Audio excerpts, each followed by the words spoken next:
You so much, Sean, for giving me some of your time. Oh, Absolutely dude, love thank the you for movie. doing this. No, this is incredible. So, firstly, I just got to ask you, what's going on in that mind? How do you go from like this amazing horror franchise to making this amazing family-friendly movie? Dude, first of all, thank you for saying all those kind words. I mean, for me, I'm not sure what's going on in that mind, but luckily this time I stole from other minds. I stole from my kids. So I made this movie for my kids.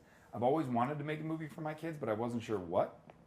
And I spent hours standing in a doorway watching them disappear into this magical world where they're not only really happy and joyful, but they're super authentic. They get to be whoever they want. They get to be fearless. They get to sing whatever they want, dress like whatever they want. And I thought that would be a really good movie, but I didn't know how to tell it. And it wasn't until the pandemic where their light started to go out. It seemed like they were sort of changing. They were doing fewer and fewer imaginary games.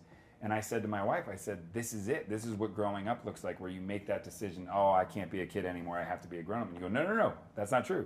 So I wrote a movie that said that magical world that they created, you can always go back. All those hopes, dreams, ambitions, all that love, it's all there waiting for you. And so, yes, you may have a bad day, but you can always go back. With this one, but compared to your previous work with Quiet Place franchise, although there were VFX and CGI elements, can you talk about how you approached this one with it being more hybrid and balancing, like having these creatures be part of the story? By the way, great question. The truth is, I didn't think I could ever direct A Quiet Place because it was VFX. I actually said to Emily, she was the one who told me to direct that movie, so I owe her a lot.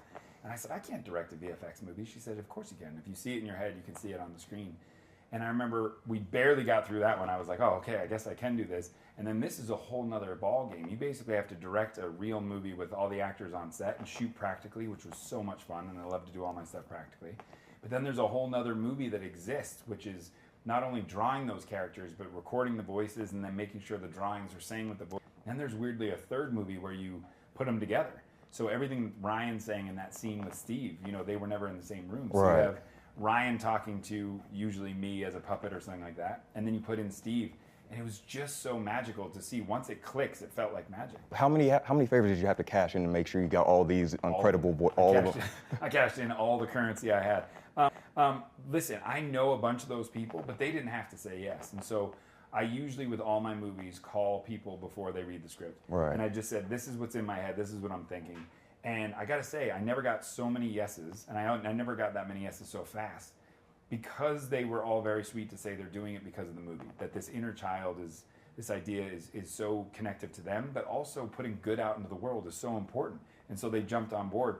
But I know I will never have a cast like this ever again. I know you know that. Bro. I know that. Bro, and the blue and Bobby Moynihan's like that scene that broke me. I was like, bro, you're both about to cry like that. Bobby Moynihan is unbelievable in this movie. This is it. This is Bobby Moynihan's Oscar campaign right here. My last question for you. So is there anything like specific you hope families and anybody watching this takes away from it when they finish it? Because you said hope. That's what I hope people take away from it. It's that thing of, I think when you grow up, you think that all this stuff is coming on you and you're the only person going through it. You know what I mean? I certainly feel that. When I have a bad day, I'm like, I'm the only one who's having a tough time at work or going through something with a friend. And the truth is, we all go through that. Absolutely. But we forget that. But when you're a kid, you're fearless. You can do whatever. And I think that that's what I hope adults take from it. And for kids, looking forward, again, you can always have a bad day, but you have the magic. You have the magic inside you to change your day, and it's sitting right there. You created it a long time ago. I can't wait for more people to see Thank you so much, man. And also that running joke of Keith and it being Brad Pitt. Like how did that happen? I wrote the character to have him trip the whole time, and then I just thought it would be so much fun if Brad said yes. So I wrote to Brad and I said, would you ever do this?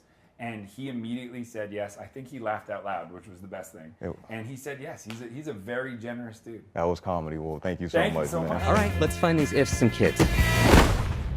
Keith! What kind of a kid creates an invisible if?